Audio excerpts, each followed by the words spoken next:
Hello, my dear Aptis students. Today we're going to work on paragraph heading reading exercises. So we're going to read a paragraph and we are going to choose the best heading for it.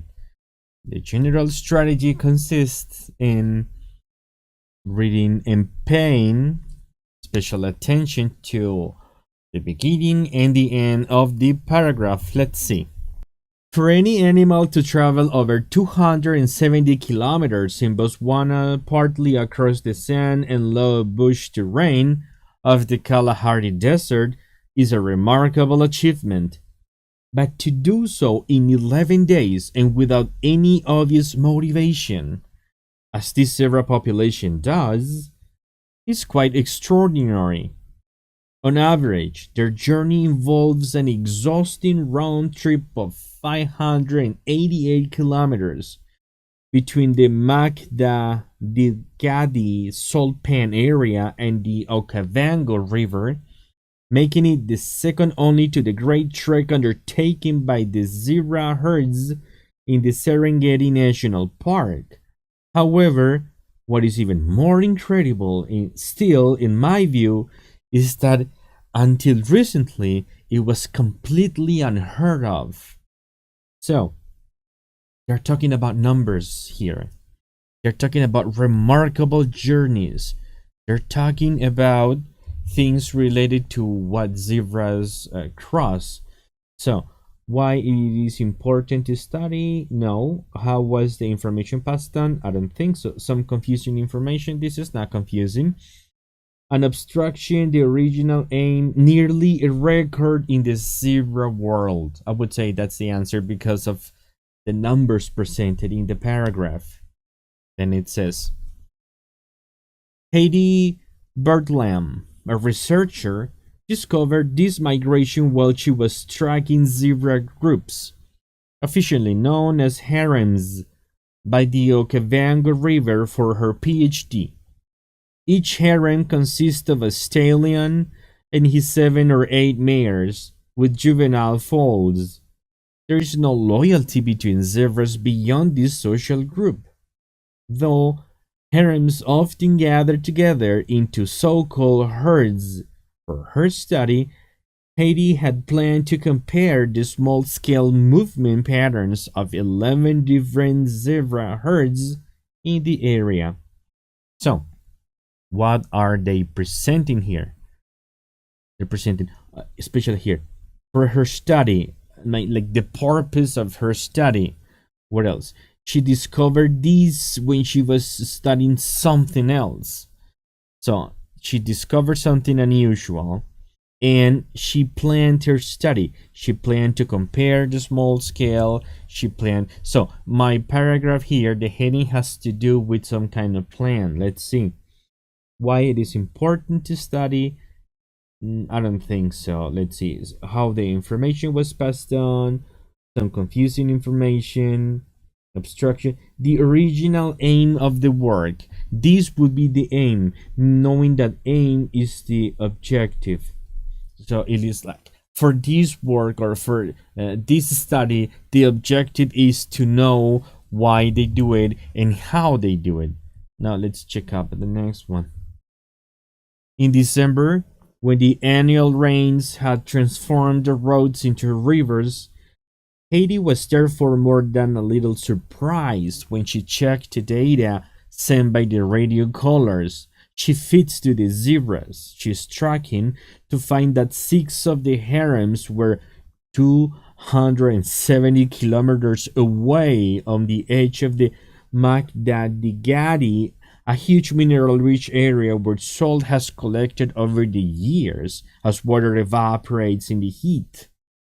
Then, when the last of the moisture from the rains had disappeared in May the following year, 5 of those harems came whirling back to the Okavango.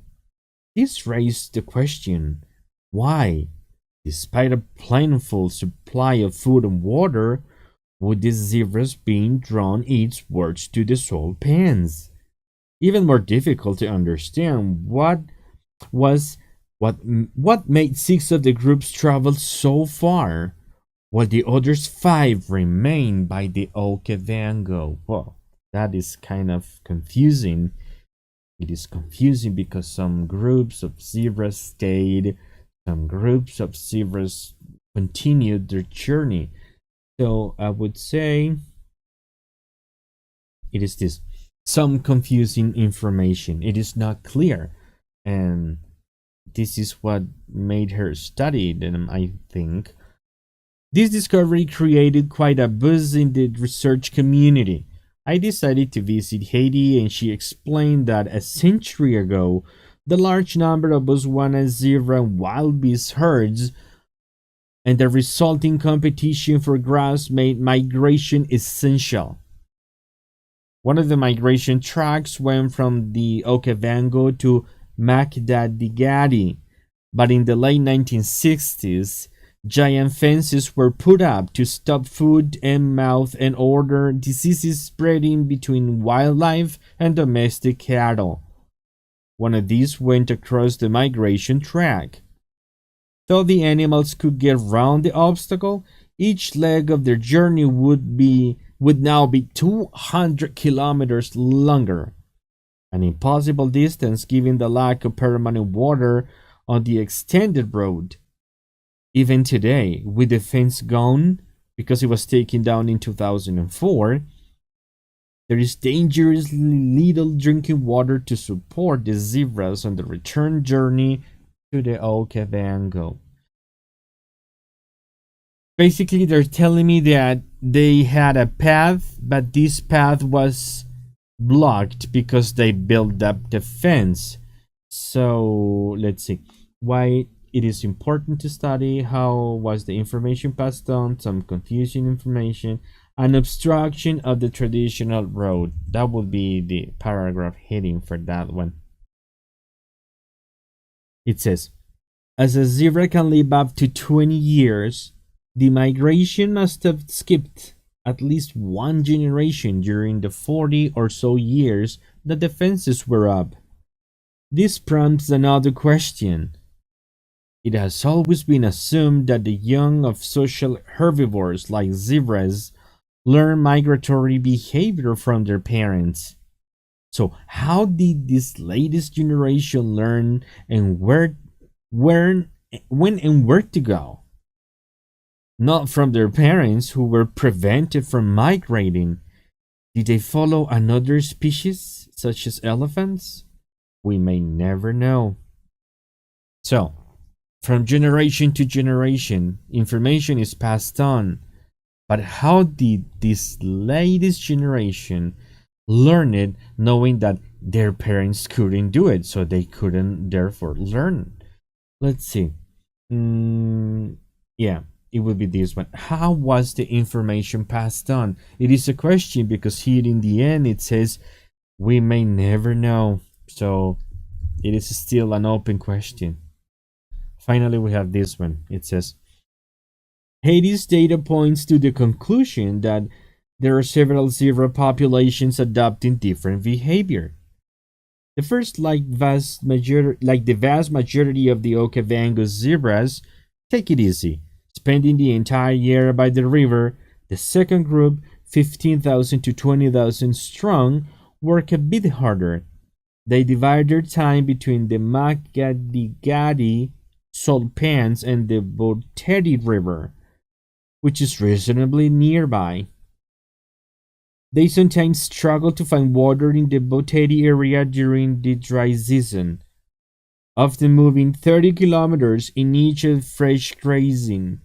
The reward, the juicy grass around the Magadigadi after the rains, the final group of zebras whose numbers are more modest, though as yet unknown, must surely be considered as among the animal kingdom's most remarkable athletes. By moving between the Okavango to the salt pans, they enjoy the best of both worlds, but the price they pay is an extraordinary journey across Botswana. I would say there are two different ways of living. I would say here they talk about the group that take it easy, stay near the river, they don't really do much. And the second group, they come, they go, they travel 30 kilometers in each direction, they do this and that. So this first group is somehow sedentary, and this is very active. This group comes and goes, and this is a group, two groups of the same kind of animal, which is rather strange. So let's see. Why is it important? How the information and abstraction, the original, nearly a record, three different ways of living. There may be a third way of living. So, the ones who stay, the ones who go, and the ones who come and go. Let's see. The first one, they take it easy. They stay. The second, they divide their time between two places. Okay, and then here to find water, they move okay. And there is another one that goes and stays. And by staying it, the price is considerably high. Finally, we have this paragraph here. It says, endangered species naturally tend to grab the headlines. So it's refreshing for a relatively abundant animal like the zebra to be the center of attention for once. Zebras are a vital part of the food chain. Understanding their migration in turn helps us to interpret the movements of their predators. And Haiti's research has shed light on the impact of fences on migratory animals. So what triggered her interest in zebras? She explained that it is easier to get funding to study exciting animals like lions. Crucial as that undoubtedly is, she believes that herbivores like zebras are key to understanding any ecosystem.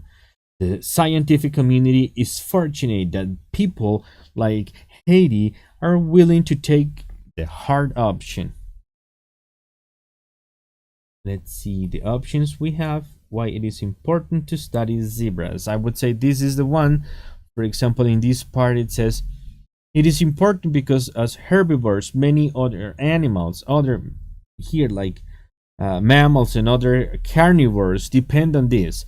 So it is very important. So this would answer the question, why is it is important to study zebras. And this is the way you solve the exercises. I understand if you feel quite confused sometimes, so you just need to work harder. You need to consolidate many things in your learning process. And again, I hope to see you in the next exercise. I hope you're well, and thank you very much for watching. Bye bye.